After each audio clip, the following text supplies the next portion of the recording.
სკოლა.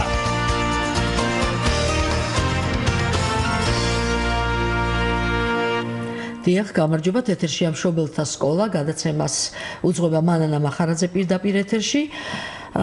თქვენ გვისმენთ ახლა ჩვენ რადიო ტალღაზე FM 102.4 და ასე შეგვიძლიათ ინტერნეტითაც გვიყუროთ კიდეც, თუ კი აკრებთ მისამართს რადიო 1.G.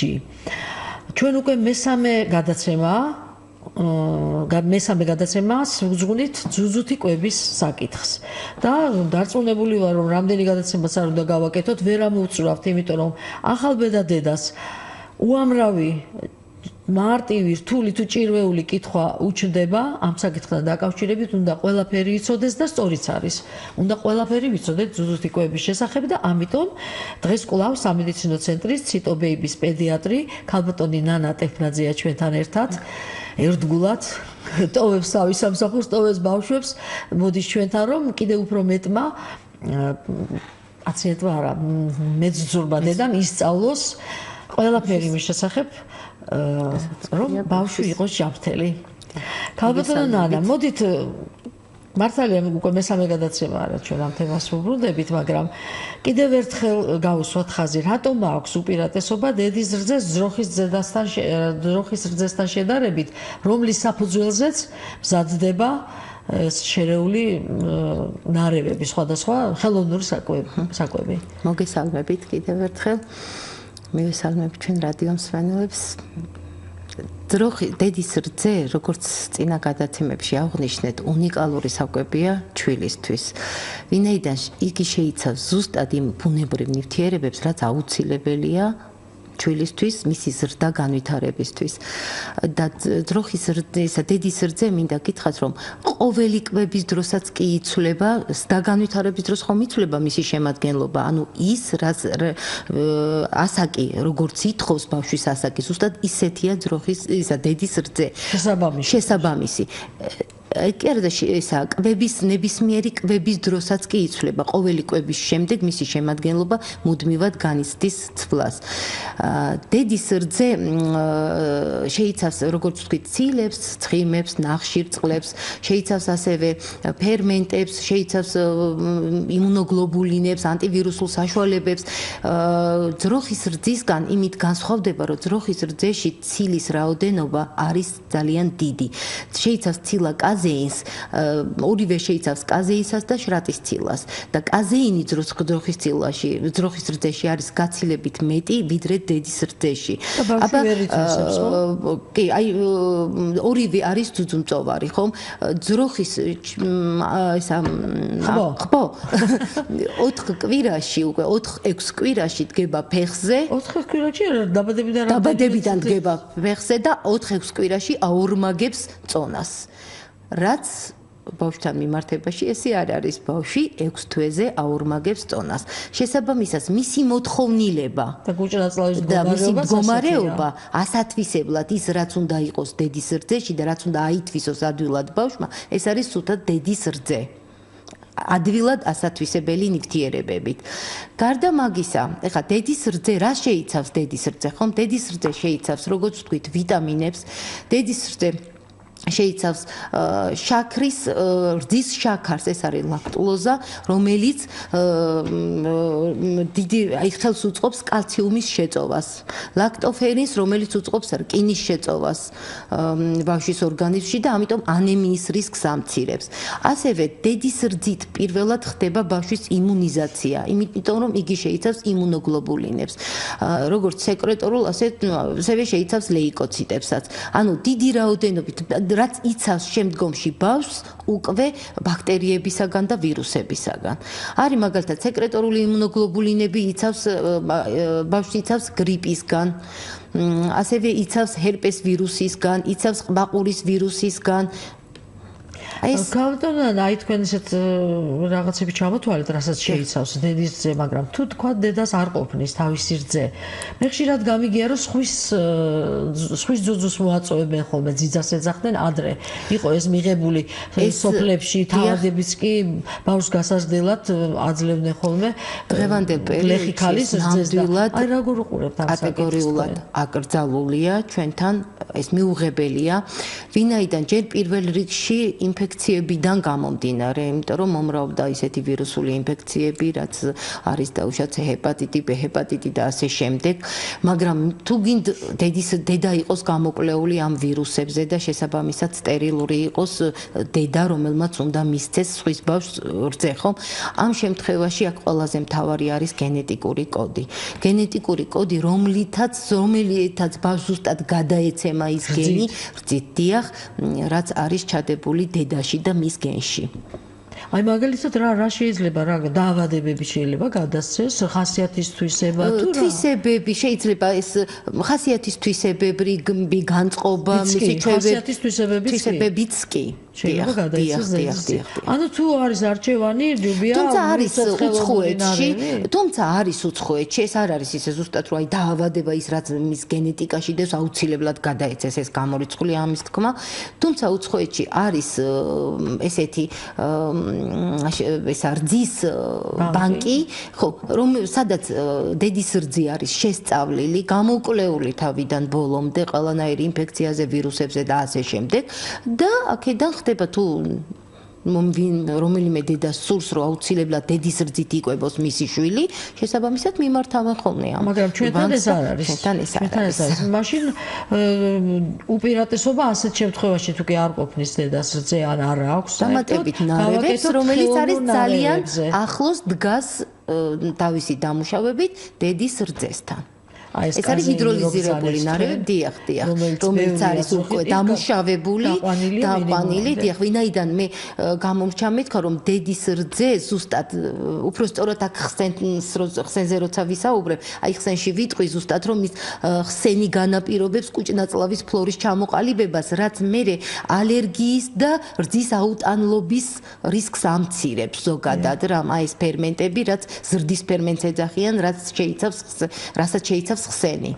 მაგრამ მე მაგალითად მახსოვს ჩემ გამოცდილებაში, ჩემი პერიოდის, როდესაც მე ვყავდა შვილი, ბავშვები, პატარები, ძროხის რძისგან გაკეთებულ მაწონს და ბრინჯის ნახარშის ნარევს აძლევდნენ. იყო კუჭნაწლავის პრობლემებიც მეტი, შესაბამისად იყო პრობლემები ასევე, მუცლის ტკივილები, მეტეორიზმი, რომელიც ახლა თუ დაუშვათ 1 და 2 თვე გრძელდება მაქსიმუმ, ახლა გრძელდებოდა 4 თვეც, 5 თვეც და ასე შემდეგ. იმიტომ რომ მას უჭირდა იმ ცილოვანი და ცხიმოვანი ნივთიერებების დამუშავება და შეწოვა, რაც დაუშვათ ქონდა იმ შემთხვევაში მაწონს, რომელიც მზადდებოდა ძროხის რძიდან.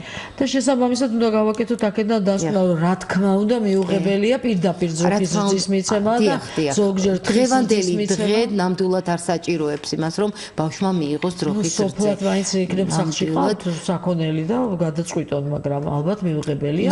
ესეთ პატარა ასაკში ნამდვილად ძალიან იშვიათი შემთხვევაა, რომ მსგავსი შემთხვევა ჩვენ გქონდეს დღევანდელ პრაქტიკაში. ძალიან იშვიათია. თუ მაგალითად 3 თვის შემდეგ მოინდომებს დედა რომ ანდამაინც არ არის მატერიალური საშუალება და არის მთიან რეგიონში, ამ შემთხვევაში კიდევ ხდება და ძვირია ძალიან ეს ხელოვნება, მაგრამ მაშინ ამ შემთხვევაში ალბათ პედიატრის რჩევით ისე მაწონი და ნახარში. პედიატრის რჩევით უკვე ხდება იქ დამატება და შესაბამისად იქ კალორიების გათვლაც და ყველაფერი. ნანა, კარგი დაუბრუნდეთ მაშინ ისე ჩვენ ბუნებრივი კვების საკითხებს, დედის რძით კვებას, ხსენი ჩვენ გადაცემაში მოკლედ ვთქვით წინა გადაცემაში რა არის ხსენი და თუ და ძალიან ცოტაა თან ეს ხსენი. დიახ, ნებისმიერ დედას გვიკავშირდება მსმენელი ახლა ჩვენ ტელეფონით.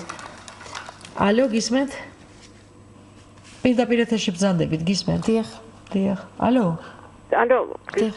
გისმენთ?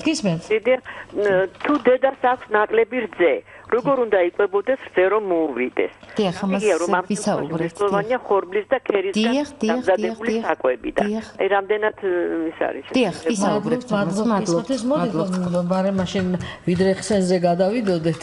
თქვათ ამაზე, თქვათ გავიდა რაღაც პერიოდი და დედა ატყობს რომ ბავშვს არ ყოფნის რძე. ჯერ ეს ერთი როგორ ატყობს ამას? დედა აუცილებლად ამჩნევს ბავშვს, როდის არ ყოფნის რძე. ეს როგორ უნდა შევამჩნიოთ? ბავშვი ტირის მონოტორულად ჭამს და ბოლომდე ვერიძე ღრმაძილში ვერ შედის, ვერ კმაყოფილდება და ღრმაძილში ვერ შედის, იღვიძებს დაახლოებით 9 საათ 1 საათში მაქსიმუმ, ისევ პირით ეძებს ისევ და პლუს კიდევ ესეთი რაღაც რომ როცა დედა ძუძუთ იკვებავს ბავშვს, აუცილებლად უნდა მიაქციოს რამდენ მოჭიდებაზე ყლაპავს ბავშვი რძეს. თავდაპირველად ყველა დედა ხვდება მაგას რომ აი პირველ მოჭიდება ჩაყლაპა, მოჭიდება ყლუპი, ხო? ეს ყველა მოწოვაზე ყლაპავს. ამ შემთხვევაში ულუფა არის. თუ ეს გრძელდება 7-15 წუთამდე, მაშინ ბავშვს ეს ყოფნის და შესაბამისად ძილიც ნორმალურია, ტირილიც არ აქვს, აგზნებულიც არ არის, გადაყლაპა. მაგრამ თუ დაახლოებით 2-3 წუთის შემდეგ ხდება ესეთი რაღაცა, რომ ბავშვი 5-6 მოჭიდების შემდეგ ერთ ყლუპს აკეთებს, ამ შემთხვევაში დედამ უნდა ივარაუდოს, რომ უკვე იმ კერტში მას აღარ აქვს რძე და უნდა გადაისვას მეორე მხარეს. ზუსტად მეორე მხარესაც თუ იგივე განმეორდა ძალიან მალე, აქედან გამომდინარე დედა ხვდება, რომ მას რძე არ ყოფნის. ყოველ შემთხვევაში იმ კვებაზე მას რძე ნამდვილად არ ეყო. ამ შემთხვევაში დედა მიმართავს ფიქს რა გავაკეთო რომ რძე მე ერთი მინდა უთხრა დედებს, რომ საათ-ნახევარში აჭამონ ამ შემთხვევაში დედებმა რძე. ეს ყველაზე კარგი საშუალებაა, რაც უფრო მალე გამოიტანს რძე, ჩქარ-ჩქარა მოხდება, გამოტანა მით უფრო მეტით ჩაგროვდება. ეს ერთი. ესე იგი სარძევი ჯირკვლები ამუშავდება. დიახ, ლაქტაცია სტიმული ძლიერდება და რძის ჩადგომა გამოწოვის პროცესში მეორე რძეში არ დაეზაროს საათ-ნახევარში აუცილებლად მისცეს. ხა ჩვენთან კითხვა იყო ესეთი, რომ დედამ რა უნდა მიიღოს? დიახ, დედამ ამ შემთხვევაში ქალბატონმა ბრძანა ქერის ნახარში, ხორბლის ნახარში ძალიან კარგია. ასევე კლიავი ძალიან კარგია, კამა კარგია. ესევე კარგი არის სპეციალური ჩაები, კლიავი არის. რა არის კლიავი? კლიავი როგორ აგიხსნათ, ეს არის წვანილია? დიახ, კლიავი არის ესეთი ბოსტნეული, რომლის ნახარში ძალიან კარგია. ძალიან კარგია ასევე ისა თალგამი დაახლოებით ესე დღეში 2-3 თალგამიც უნდა მიიღოს, თალგამიც ძალიან კარგია. ასევე ძალიან კარგია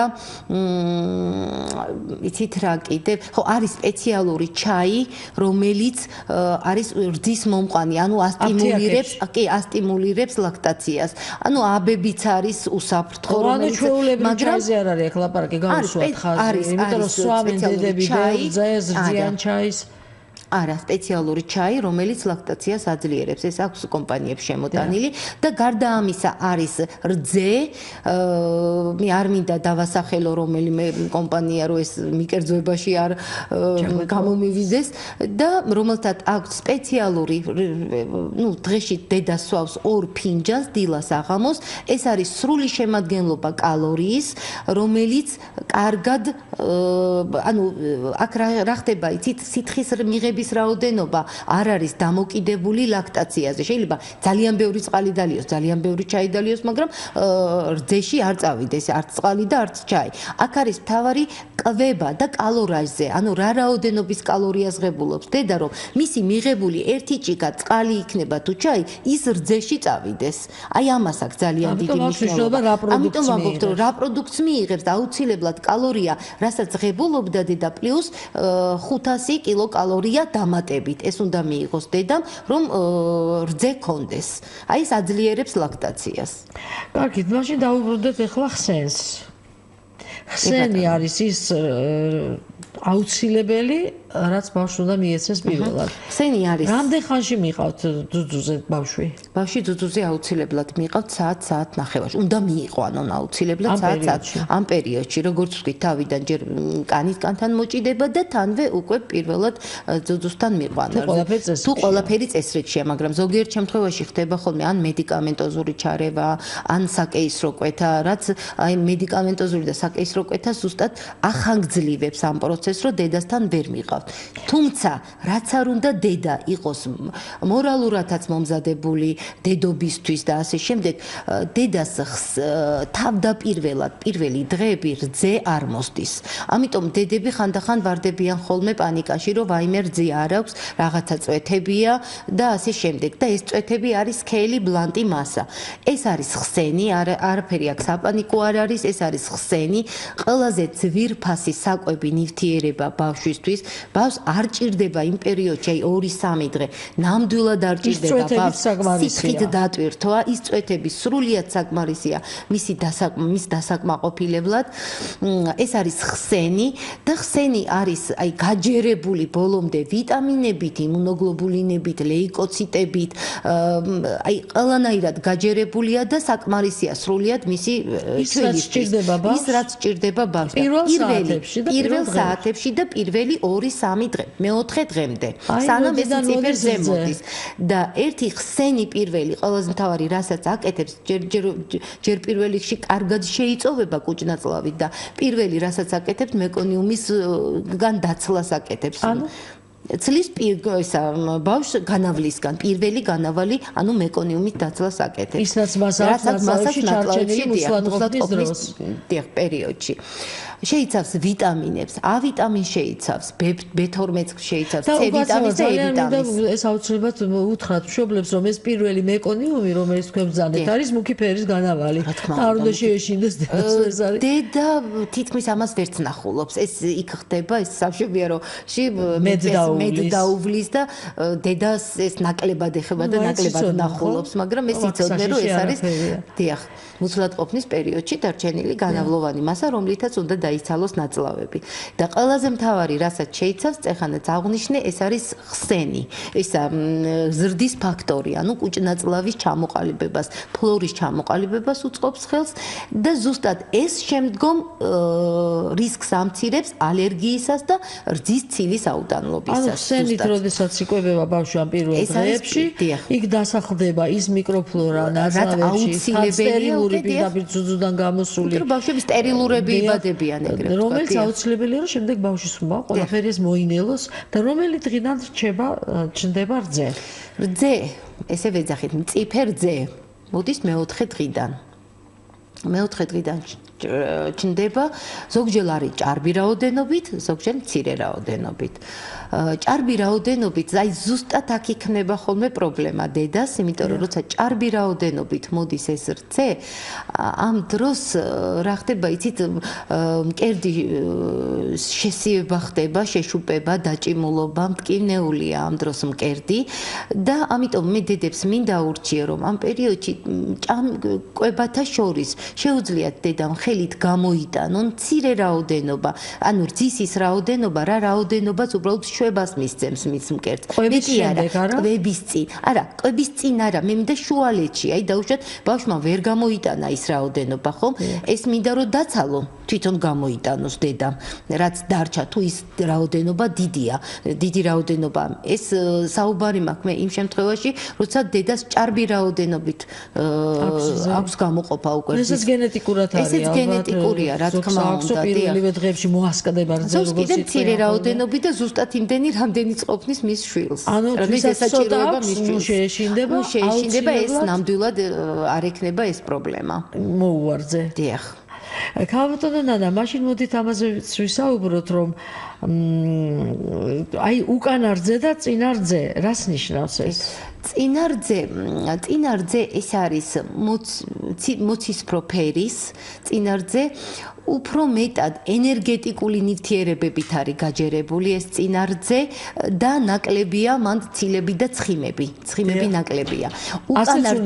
ესეც უნდა იყოს, დიახ. უკანარძე უკვე ცხიმითაა გაჯერებული და ნოყიერ რძეს ვეძახით ექიმები უკანარძეს. ამიტომ კარგი რომ ბოლომდე დაცალოს ბავშვმა. აუცილებლად. თუ ისიც მინდა ურჩერო, თუ დედას აქვს ძალიან ბევრი რძე და მისი შვილი ბოლომდე ვერ წოვს ამ რძეს, ცოტა დაწყების წინ გამოიტანონ წინაულობა ძალიან მცირე რაოდენობით და მერე აჭამონ ბოლომდე ის რძე. ვინაიდან ხო უკანა რძის მიღების შემდეგ ბავშვის მატება გაცილებით მეტია ვიდრე დაუშვათ მხოლოდ წინარძის გამოტანილი და ისიც მინდა ვთქვა რომ აუცილებლად ერთი მკერდი უნდა დაცალოს ჯერ არ შეიძლება ჯერ აწოვოს პირველი 5 წუთი ერთი მკერდი და შემდეგ გადაისვას მეორე მკერდზე. ამ შემთხვევაში ბავშვის მატება ნაკლები არ იქნება ისეთი როგორც საჭიროა. დიახ. ზარი გვაქვს კიდევ ეთერში გვიკაშვილდება მსმენელი. ალო? ალო, გამარჯობა. გამარჯობა. როცა დედას გაღიზიანებული აქვს ძუძუს თავები და ძალიან აწუხებს. ამ შემთხვევაში დედამ ბავშვს მაინც უნდა მოაწოვოს ძუძუ თუ არა? დიახ, მოგახსენებთ. მადლობთ. კი, ეს ისეთი პრობლემაა, ჩვენ გადაცემაშიც ამაზე ვისაუბრეთ, მაგრამ მაინც ძალიან მტკივნეულია, განსაკუთრებით ახალბედა დედებისთვის, თორე მეორე მესამე შულზე უკვე დედამიწის როგორ მოიქცეს. განსაკუთრებით მტკივნეულია და ექნებათ ისეთ დედებს ზუსტად პრობლემა, რომლებმაც დაუშვათ აი ბოლო თვეებში არ მოახდინეს კერტების ეს უხეში პირსახოცით დამუშავება, ასევე პირველივე მიყვანაზე ბავშვს აწოვებდნენ 5-7 წუთზე მეტხანს ტოვებდნენ ძუძუზე, ზუსტად ან არასწორად ჩადება, რა თქმა უნდა, ყველაზე მთავარი ეს არასწორად ჩაუდო. ესა კერტი, ან პირ მარტო კერტი წოვა ბავშვმა და არა ის არეოლა, რაც ბოლომდე უნდა ჩაედო. ამ შემთხვევაში ხდება კერტების გაღიზიანება, ნახეთქები ხდება. თუ რა თქმა უნდა, მე მინდა მშობლებს უთხრა, რომ თუ არ არის ჩირქოვანი გამონადენი. შეიძლება დედა ვერ მიხვდეს, რომ ჩირქოვანი გამონადენია, მაგრამ ამ მიხვდება იმით, რომ ბავშვის განავალი იქნება მომწვანო ფერის და იქნება სუნიანი. ესე იგი გამოდის, რომ რძესთან ერთად მისი შვილი ღებულობს ჩირქს. ამ შემთხვევაში მასტიტების შემთხვევაში ამ დროს არ შეიძლება ძუძუთი კვება უნდა შეჩერდეს დროებით მოხდეს ანტიბიოტიკო ჩარევა როგორც საჭიროა ექიმი დაუნიშნავს დედას მკურნალობას და მერე გაგრძელდეს მაგრამ იმ შემთხვევაში თუ არის მხოლოდ ნახეთქები სასურველია ძალიან კარგია ესეთი რაღაც რომ დედამ თავისივე რძე შეუძლია თავისივე რძე წაისვას რამოდენიმე წესითი კერტებზე კვების შემდეგ კერტებზე ან ეს რომ ნახეთქები ავიცილოთ ან ნახეთქების შემდეგ ჩამოიბანოს თბილის გადადუღებული წყლით დაიბანოს გაიმშრალოს და ლანოლინის ან ვაზელინის მალამო წაისვას ან არის სპეციალური საცხები რომელიც კერტების სამკურნალოდ გამოიყენება. შეუძლია ბავშვმა ასეთი კერტი ჩაიდოს პირში არ იქნება მავნე მისი ნაწლავებისთვის თუ კიდევ მალა მოუსვია დედას. არა, რა თქმა უნდა, შემდეგ კვების წინ ისე უნდა დაიბანოს დედამ და ისე მიაწოდოს. ძალიან მოკლედ მითხარით, ნაი, როდესაც არის საკეისრო კვეთა და შემდეგ ინიშნება ხოლმე ანტიბიოტიკები საკეისრო კვეთის შემდეგ. აი ასეთ შემთხვევაში მავნე ხო არ არის დედის რძე ბავშვისთვის, როდესაც დედა იღებს საკეისრო კვეთა, როცა არის ან დაინიშნება ანტიბიოტიკოთერაპია, ინიშნება ძალიან მოკლე დროით, 2-3 დღე. ამ დროს თვითონ სამშობიაროშივე ხდება ბავშვის დამატებითი კვებით კვება და ამიტომ ის რძე თან ხსენი აქვს მომენტში დედას და ის რაოდენობა ვერ მიეწოდება რომ დაუშვათ ხო ავნოს მის კუჭნაწლავს. ანუ მაინც შეიძლება და ძალიან მივცეთ ხშირი რაოდენობით, მაგრამ როცა არის დაუშვათ ახლა მასტიტი და მასტიტის დროს არის მკურნალობა ანტიბიოტიკოთერაპიით და პლუს არის მასტიტი, ამ შემთხვევაში ჩერდება რა თქმა უნდა. ძუძუთი კვება დროებით წყდება და მაგრამ დედა აუცილებლად იწველის იქ ჩარევა ხდება სპეციალისტის, არა მარტო ექიმის, არამედ სპეციალისტის რომ გამოიტანოს ეს გამოტანა ხდება ან სპეციალისტის მიერ, ან ჩვეულებრივად გამოსატანის საშუალებებით. ჩვენ ახლა კიდევ დღეს გავუსვათ, რომ ჩვენ ვლაპარაკობთ ჩვილ ბავშვთა კვებაზე, ანუ ჭიპლარის გადაჭრიდან 28 დღემდე. შემდეგ უკვე ჩვენ 28 დღემდე, 1 თვემდე რეალურად იმას აქზეც ვისაუბრებთ კვების შესახებ, რაც 28 დღის შემდეგ მოდის, მაგრამ აი ახლა ჩვენ ეს დღეები პირველი 3 გადაცემა სწორედ ჩვილ ბავშვთა კვებაზე ვსაუბრობთ, ანუ 28 დღემდე ბავშვის ძუძუთი კვების შესახებ. ესე იგი ჩვენ თქვით რა არის წინა და უკანა რძე ანუ ბავშვს არ უნდა წავართვათ ძუძუ ვიდრე თვითონ არ მიანებებს თავს პირველ დღეებში ნამდვილად ესე არ უნდა მოვიქცეს. მე მაქვს საუბარი, აი ზუსტად ნახეთქების თავიდან აცილების პირველ ორ რამოდენიმე მოყვანაზე. არა, ეს ნახეთქები გასაგებია, როგორ ჩვეულებრივ რა თქმა უნდა, სანამ ბავშვი ჭამს, იმიტომ რომ ბავშვი თვითონვე განსაზღვრას რა რაოდენობა უნდა მიიღოს და რამდენ ხანს. უბრალოდ თუ ბავშვი დაახლოებით 5-7 წუთი წოვს აქტიურად და მერე შეჩერდება, სასურველია ისა ფაქიზად შევაღვიძოთ და გავაგრძელებიოთ კვება. ახალშობილი ჭამს 3 საათში ერთხელ, საშუალოდ ასევე ანგარიშო. არა, ახალშობილი არ ჭამს პირველი კვირა ბავშვი ჭამს 8-დან 12 კვებას. 8-დან 12-მდე. ეს თვითონ არეგულირებს ამ კვებას, დიახ. თითქმის საათნახევარი 2 საათში. და ნელ-ნელა ახდენს უკვე თვითონ დარეგულირებას 2 საათი, 3 საათი ანუ მისაღები არ არის, რომ კაცრად პირველ დღეებში ჩვილბავს დედამ 3 საათში ერთხელ უნდა იყოს თავისუფალი კვება. ეს არ არის მისაღები, თუმცა ერთი რაღაც მინდა ვთქვა, ზოგჯერ ბავშვებმა იციან, აი განსაკუთრებით საკეისრო კვეთით ვინც არის გაჩენილი, იცის ესეთი რაღაც, რომ აი ბავშვი გადააბავს ძილს რამდენჯერმე დღის განმავლობაში, რაც კატეგორიულად არ შეიძლება დღეღამეში შეიძლება ბავშვმა მხოლოდ ერთხელ გააკეთოს შუალედი 5 მაქსიმუმ 6 საათიანი. ანუ გადააბავს ორი კვება ერთმანეთს კი, ეს მხოლოდ და სასურველია ეს ღამის საათებში მოხდეს, რომ დედამას დაისვენოს. ნუ რა თქმა უნდა, ამას ჩვენ არ გვეკითხება ის. ძირითადად სწორედ დღის იძინავდა ღამით იძინავდა. რაც შეეხება სხვა დროს დღის განმავლობაში დედამ აუცილებლად 3 საათში ერთხელ ბავშვი უნდა შეაღვიძოს. ეს კი ნამდვილად მინდა ვთქვა, რომ უნდა შეაღვიძოს. თუ კი გადააბა ერთხელ ერთჯერზე მეტი. ერთხელ 6 საათი შეუძლია ეძინოს, 6-7 საათი, მაგრამ უკვე შემდეგ უნდა შევთავაზოთ აუცილებლად. მეზუძური დედის სწორი კვება. ჩვენ ამაზე ვისაუბრეთ ცოტა მოგვიანებით, მაგრამ მოდით ამაზეც ვისაუბროთ. ზოგ პატარა ბავშვს, ახლა დავიწყებ მე დედის ჭირვეული შეკითხვების მოცემას. სულ უნდა ხელში ტარება. რა გავაკეთოთ ახლა როგორ მოვუაროთ ამ პრობლემას? კარგი ავღნიშნეთ რომ ბავშვი როცა ტირის პირველი დედამ რაც უნდა გააკეთოს ხელში აყვანა და უნდა შესთავაზოს რძე. არა, ჯერ უნდა მიეფეროს აუცილებლად. შეიძლება მას არჩივა და ეს სრულიად საკმარისი იყოს. ვინაიდან დედიდან, საერთოდ ძუძუთი კვების დროს დედას და ბავშვს შორის მჭიდრო კონტაქტი გადადის. აი ზუსტად ჭიპლარის გაწყვეტის შემდეგ ეს ბუნებრივი კონტაქტი გრძელდება.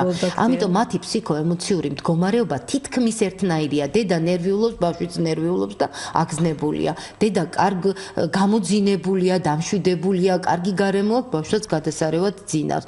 ამიტომ ეს პირველ რიგში უნდა გააკეთოს დედამ. შემდეგ, ნუ არის ჩვენ წინა გადაცემებში ვისაუბრეთ, ბევრი მიზეზია, რაზედაც დედა უნდა დაფიქრდეს. ანუ რატომ ტირის ბავშვი ხომ და მოძებნოს მიზეზი, რა თქმა უნდა. მაგრამ ჯღრევა არში. პირველი, რა თქმა უნდა, შევთავაზეთ. არ მიიღო რძე, ესე იგი არშია. არშია. აუცილებლად უნდა ინახოს საფენი. აუცილებლად უნდა ინახოს ჩაცმულობა ხო არ არის გადახურებული ბავშვი ან პირიქით ხომ არ არის ცივი გაყინული ხო არ აქვს წარსიდული ნაწილები კიდურები და ცხვირის დიახ ეს თუ აქ ვერაფერს ვერ მოუძებნით ამ შემთხვევაში დედა პირველი რასაც თავაზობს ეს არის ძუძუ აი ამის შემდეგ თავაზობს უკვე ძუძუს რომ ნახავს რომ მის დისკომფორტი სხვა მხრივ არ აქვს და მუცლის გრემაძე სკოლიკებს რო ამბობენ ეძახიან ხო ქართულადაც სკოლიკები მეტეორიზმი ეს რუსულია კოლიკები კოლიკები კარგად უხდება მაგას ბავშვი ჩვენ ხშირად ვიყენებთ ექიმები მაგ სიტყვას იმდენად შეკილებით შეიყვირებს ხოლმე ბავშვი მუცელში ტირილის ხასიათი მონოტორულია ეს ტირილი ფეხების გნევით მუცელ აი ძირითადად ბავშვი გამკილავი ხვით ყვირის როცა შივა და იმას არაფერი არ აჩერებს გარდა დედის ძუძუსი მოდით კიდევ გვაქვს ზარი უპასუხოთ ამ ზარსაც გისმენთ ალო სალამი იცით რა 5 თვის ბავშვი გყავს აი ჩემი ქალიშვილი არ ვიცი რითი მოეწამლა ან საჭმლისგან ალბათ რომელიმე საჭმლისგან ქონდა გულის რევა ჭკუის კუჭიც აეშალა პატარა სიცხეც ქონდა აი თუ შეიძლება ამ დროს დედამ აწოვოს სასურველია ერთი მადლობა. სასურველია ამ დროს, როცა არის დედის ინტოქსიკაცია, სასურველია დედამ ამ შემთხვევაში რძე არ მისცეს ბავშვს. დაახლოებით იმდენ, სანამ მდგომარეობა ნაწილობრივ მაინც არ დასტაბილურდება და ამ შემთხვევაში მოხდეს ჩანაცვლება ხელოვნური საკვებით. თუმცა 5 თვის ბავშვი უკვე დამატებით შეიძლება ღებულობდეს, თუმცა ჩვენ დღემდე კიდევ ამბობ, კიდევ ერთხელ 6 თვემდე ბავშვი უნდა იკვებებოდეს დედის რძით, თუ მისთვის დედის რძე სრულიად საკმარისია და მას აქვს კარგი წონაში მატება და განვითარება კარგი. ქალბატონანა, ძუძუთი კვების სიყვითლე ამოვიკითხე ეს სტატიაში და საინტერესოა, რა არის ეს? შეიძლება ძუძუთი კვების გამო ჯერ ახალშობილთა სიყვითლე, რომელიც არის ფიზიოლოგიური სიყვითლე არის. ყოფილა კიდე ძუძუთი კვების სიყვითლეც, ამაზე ვისაუბრებ. ძუძუთი კვების სიყვითლე ძირითადად გამოწვეული არის დედის რძეში ბეტა-გლუკონიდაზას არსებობით. ეს არის ფერმენტი, რომელიც იწვევს ზუსტად აი ამ ერთროციტების დაშლის პროცესს აძლიერებს. ანუ მოუმწიფებლობა არის, ვერ ინელებს ბავშვი ამ ფერმენტს და შესაბამისად ხდება სიყვითლე. რა უნდა იყოს? აქ არის უმწიფარი კუჭნაწლავი. ამ შემთხვევაში. ანუ ნაადრევად გაჩენილი ბავშვით. უფრო მეტად არის ნაადრევად დღენაკლულებშია უფრო მეტი, მაგრამ შეიძლება ბავშვი არ იყოს დღენაკლული, მაგრამ ეს პრობლემა გქონდეს. ანუ გამოსავალი ამ შემთხვევაში არის 48 საათით, 24-48 საათით გაჩერება, ანუ ამ დროს ვაძლევთ ხელოვნურ საკვებს, ხელოვნურ საკვებს ვაძლევთ ბავშვს და შესაბამისად იგი, როცა ბრუნდება დედის რძეზე, ესეც გასდის. ანუ სიყვითლე გადაუვლის, ვნახავთ მიხვდებით რომ ეს ძიზბრალი. რა თქმა უნდა, მანამდე სამშობიაროში აღარ განმეორდება, ეს ხდება მე-4-დან მე-14 დღემდე ვლინდება ძირითადად და ისედაც სამშობიაროებში, როცა არის უკვე შეუთასებლობა ჯგუფური ან რეზუს ფაქტორით ან რაღაც, ამ შემთხვევაში უკვე ბავშვები გამოდიან და დედა ინფორმირებულია სიყვითლესთან მიმართებაში, რა კატეგორიის სიყვითლე აქვს ბავშვს და როგორ უნდა მოიქცეს და რატო უნდა იყოს დაუშვათ ნეონატოლოგის მეთვალყურეობის ქვეშ.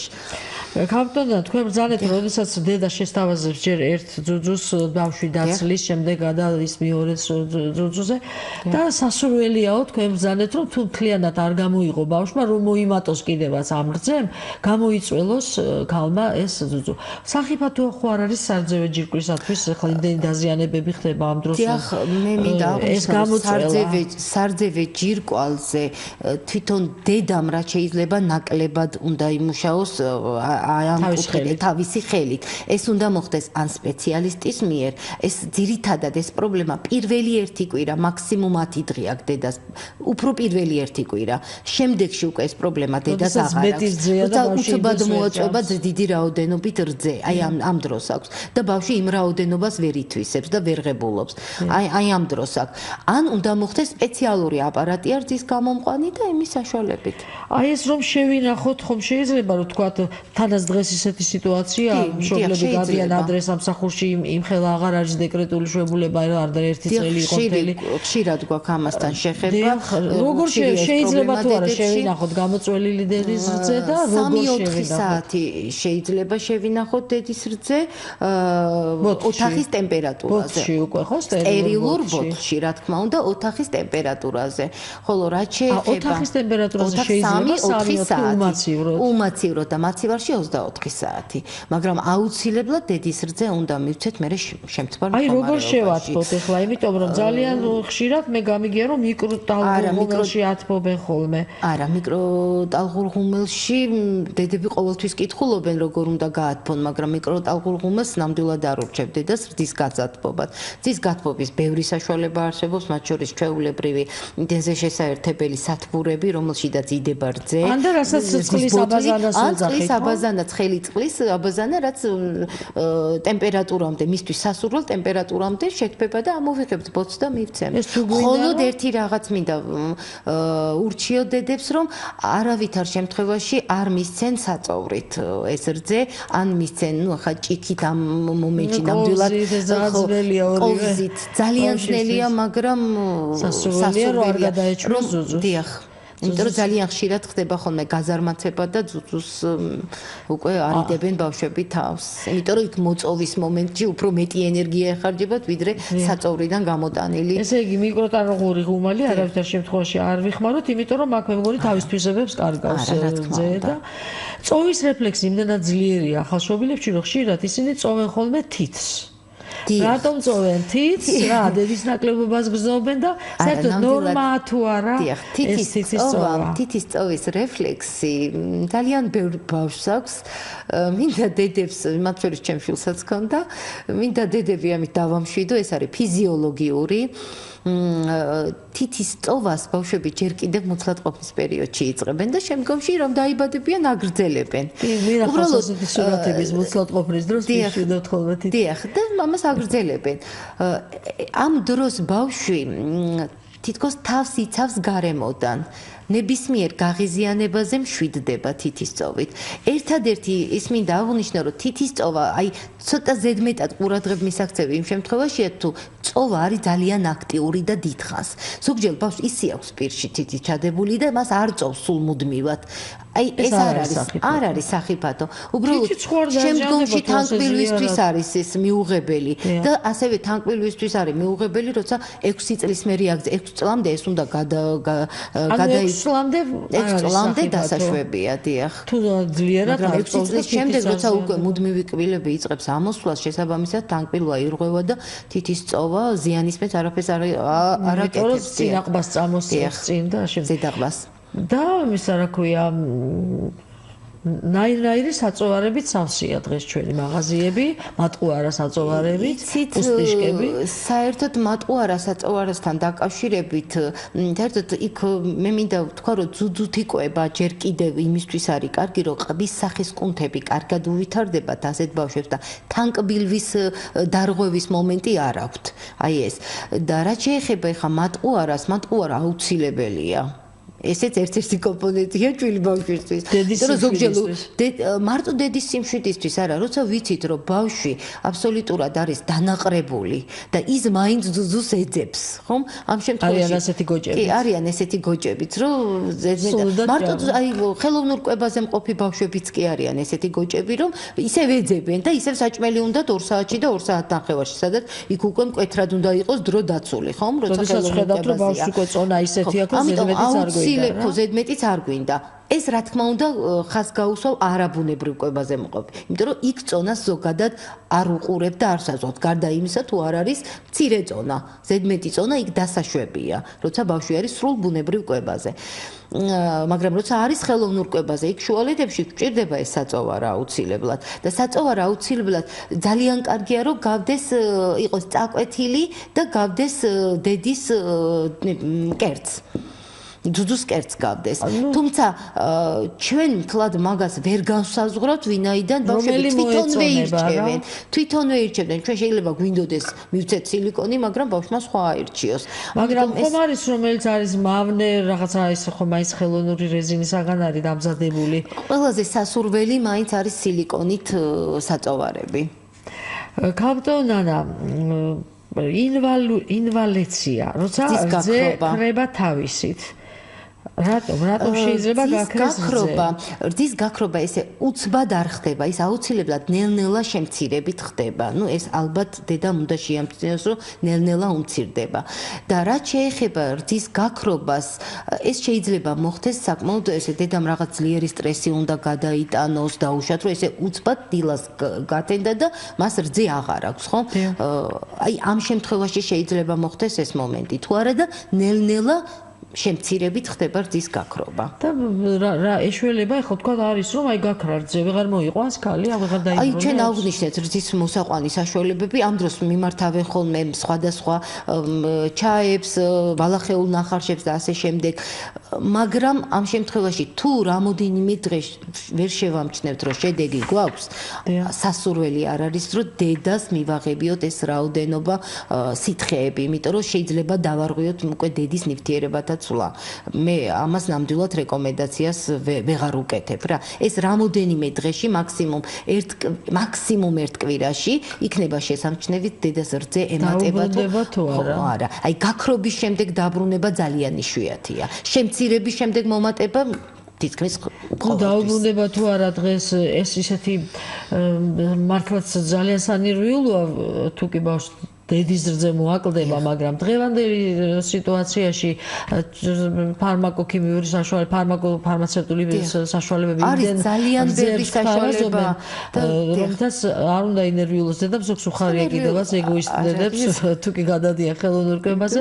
ჩვენ ამ ხელოვნურ კვებაზე შევთავაზოთ ჩვენს მედელს მომავალ გადაცემაში გვისმინონ, როგორ უნდა, რა შემთხვევაში უნდა მივცეთ ბავშვს დამატებითი კვება, რა არის დამატებითი კვება, რა არის შერეული კვება. და ხელოვნურ კვებაზე მთლიანად ბავშვის გადაყვანა როგორ ხდება, რა წესებით, რომელი რძე და რა თქმა უნდა ეს ყველაფერი პედიატრის რჩევებით ჩვენ ვისაუბრებთ ამის შესახებ შემდეგ გადაცემაში. შეგახსენებთ რომ დღეს კონსულტაციას გვიწევდა სამედიცინო ცენტრ ციტო ბეიბის პედიატრი ნანა ტეფნაძე. დიდი მადლობა ქალბატონო ნანა. გადაცემას პირდაპირ ეთერში მანანა მახარაძე უძღვებოდა, ხმის რეჟისორი თეა ბიჭაშვილი, რედაქტორი ფატი თევდორაშვილი გახდათ. მომავალ 4 შაბათს ჩვენ კვლავ გავაგრძელებთ საუბარს.